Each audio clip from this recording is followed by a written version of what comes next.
దీనికి ప్రారంభించిన 5 సంవత్సరాల్లో కూడా దాన్ని కనీసం 35 కోట్ల రూపాయలు ఖర్చు పెట్టి కూడా ఖర్చు చేయలేనిపిస్తుంది. కనీసం ఇది కొత్త ప్రభుత్వమైనా కూడా ఆ బ్యాలెన్స్ నిధులను ఇచ్చి దాన్ని పూర్తి చేయమని చెప్పి ఎందుకని జగన్మోహన్ రెడ్డి గారు ఒక లేఖ గానీ లేకపోతే కనుక అసెంబ్లీకి వచ్చి మాట్లాడడం కానీ ఎందుకని చేయడం లేదు, అర్థం కావడం లేదు.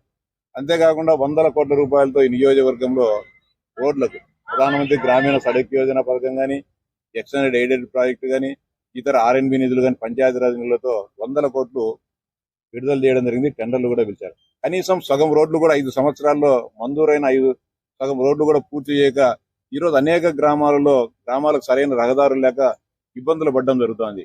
ఈ కొత్త ప్రభుత్వంలో పూర్తి చేయాలని చెప్పి ప్రభుత్వం దృష్టికి తీసుకొని రావడము, రహదారుల సమస్యను పరిష్కరించాలని చెప్పి గౌరవ మన శాసనసభ్యులు ఎందుకు గాను ప్రభుత్వం దృష్టికి తీసుకొని రాలేదో ప్రజలు ఆలోచించాలని చెప్పి విజ్ఞప్తి చేస్తాను.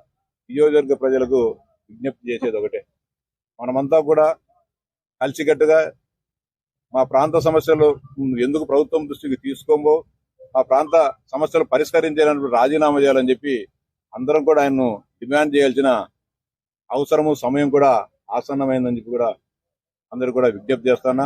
అలాగే నియోజకవర్గంలో ఉన్న అన్ని సమస్యలను కూడా ప్రభుత్వం గౌరవ ముఖ్యమంత్రి గారి దృష్టికి తీసుకొని అన్నిటిని కూడా పరిష్కరించడం జరుగుతుంది.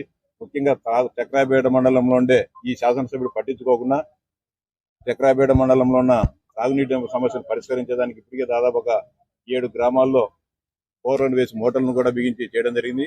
మరికొన్ని కానీ నిన్న ఈ రోజు మా దృష్టికి రావడం జరిగింది. వాటిని కూడా ప్రభుత్వం దృష్టికి తీసుకుపోయి నిధులను విడుదల చేయించి ఎక్కడ కూడా నియోజకవర్గంలో ఏ ఒక్క వ్యక్తి కూడా తాగునీటి సమస్య కానీ సాగునీటి సమస్యతో పంటలు ఎండిపోయిన సమస్య రాకోకుండా అన్ని చర్యలను కూడా చేపట్టడం జరుగుతుంది.